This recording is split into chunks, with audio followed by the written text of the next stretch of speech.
Bangladesh premier লিগে আঙ্গুলে ইনজুরিতে পড়েন টেস্ট ও টি-20 অধিনায়ক সাকিব আল হাসান, যার ফলে কিউইউদের বিপক্ষে দলের বাহিরে ছিল দেশসেরা এই অলরাউন্ডার।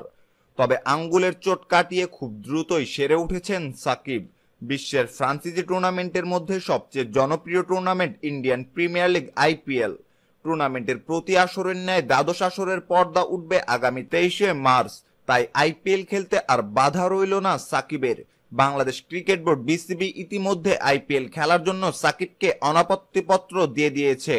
তবে দেশসেরা এই অলরাউন্ডারকে অনাপত্তিপত্র দিলেও সামনে বিশ্বকাপ ও আয়ারল্যান্ড সফর থাকা ইনজুরি ইস্যুতে সতর্ক করে দিয়েছে বাংলাদেশ ক্রিকেট বোর্ড বিসিবি।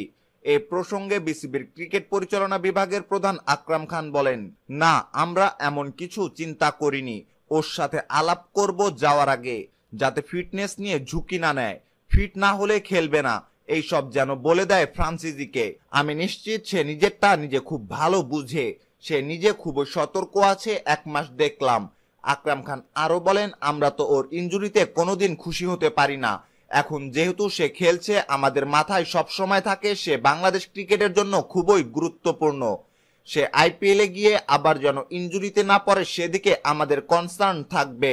যতটুকু পারে ঝুঁকি কম নিলে ওর জন্য ভালো হবে। উল্লেখ্য, আইপিএলে সাকিবের দল সানরাইজার্স হায়দ্রাবাদের প্রথম ম্যাচ 24শে মার্চ। কলকাতার ইডেন গার্ডেনে কলকাতা নাইট রাইডার্সের বিপক্ষে অ্যাওয়ে ম্যাচে মাঠে নামবে সাকিবরা। সম্মানিত ভিউয়ার্স, খবরটি সম্পর্কে আপনার মতামত জানিয়ে কমেন্ট বক্সে কমেন্ট করতে ভুলবেন না। ক্রিকেটের নিত্য নতুন সকল সংবাদ সবার আগে পেতে চ্যানেলটি এখনই সাবস্ক্রাইব করুন। ধন্যবাদ।